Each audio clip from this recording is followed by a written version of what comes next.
सुनीता दिल्ली में रहने वाली एक बड़े ही घर की लड़की थी। उसे महंगे महंगे कपड़े पहनना और तरह तरह की जगह पर घूमना बहुत पसंद था। ऐसे ही सुनीता हमेशा यहाँ वहाँ जाती रहती थी।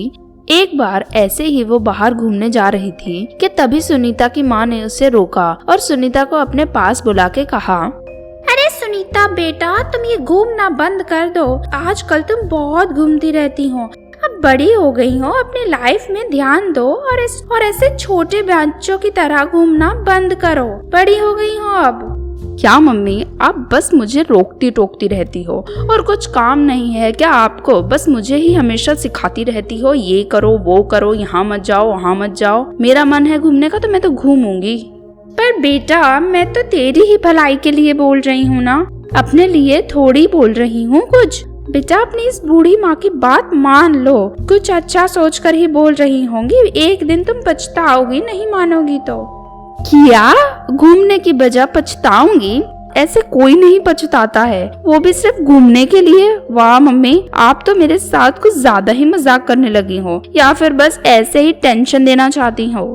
नहीं नहीं बेटा, मैं तो तुम्हें सच बोल रही हूँ। अब थोड़ी सुधर जाओ, लाइफ को लेके थोड़ा सीरियस हो जाओ। देख लेना, बहुत पछताओगी अगर अभी सीरियस नहीं हुई तो।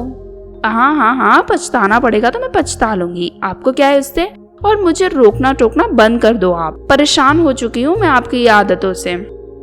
ऐसा बोल के सुनीता वहाँ से चली गई और वो ऐसे ही एक जगह पर घूमने जा रही थी कि तभी वहाँ एक लड़का आया जिसका नाम प्रेम था। वो सुनीता के पास आके बोला, अरे सुनीता, तुम बहुत दिन बाद दिख रही हो। क्या कर रही हो आजकल, बताओ तो जरा।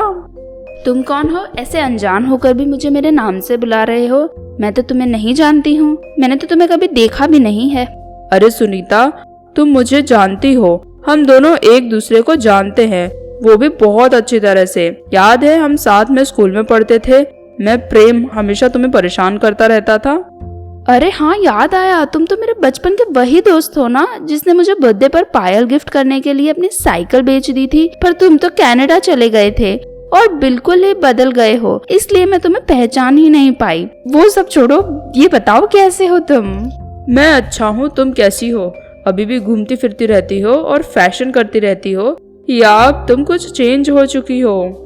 अरे यार, मैं तो जैसे पहली थी वैसी की वैसी ही हूँ अभी भी।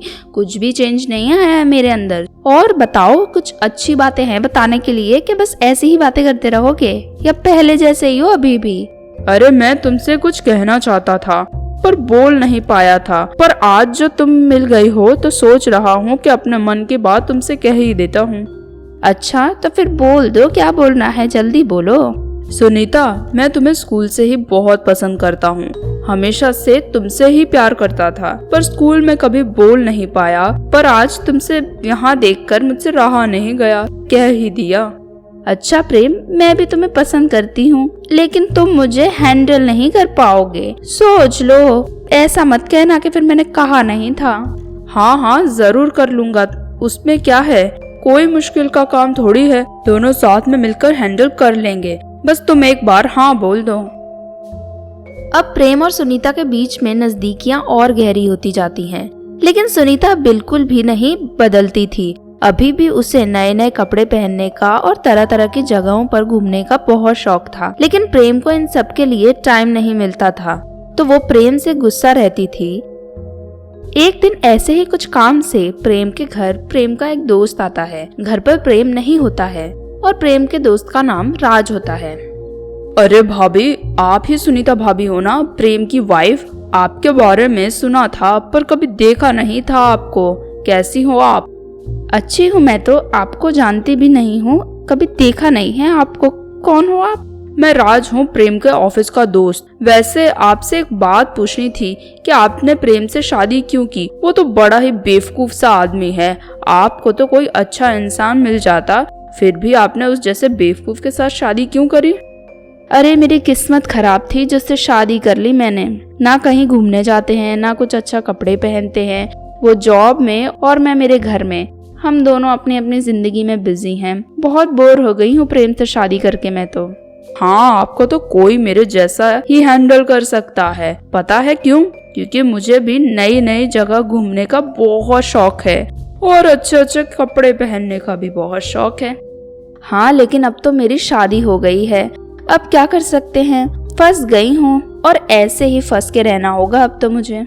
आप चिंता मत करो, बस हाँ बोल दो, बाकी सब कुछ मैं निपटा दूंगा। प्रेम को भी बीच में से साफ कर दूंगा, फिर हमारे बीच आज के बाद कोई भी नहीं आएगा। साफ कर दोगे, लेकिन कैसे? और प्रेम हमारे बीच में से कैसे हट सक जाएगा? मैं तो रेडी हूँ, बाकी सब तुम देख लो कैसे प्रेम को बीच में से हटाते हो। फिर राज वहाँ से जाके किसी अनजान आदमी से मिलता है। वो आदमी शहर का जाना माना गुंडा होता है। राज से मिलके बोलता है, सुनो यार, तुमसे मेरा एक काम करना है। तुम मेरे दोस्त प्रेम को जानते हो ना काफी अच्छी तरह से? हाँ हाँ जानता हूँ, बड़ा ही अच्छा इंसान है। वो कुछ मुसीबत में है क्या? उसको हमारी कुछ मदद चाहिए तो बस बोल दो एक बार, मैं कर दूंगा जो भी मदद तुम्हारे दोस्त को चाहिए होगी। काफी एहसान है मुझ पर उसके।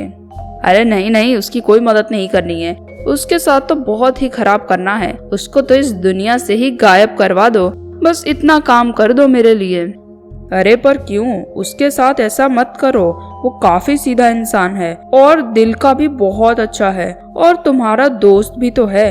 फिर तुम उस बेचारे के साथ ऐसा क्यों करना चाहते हो?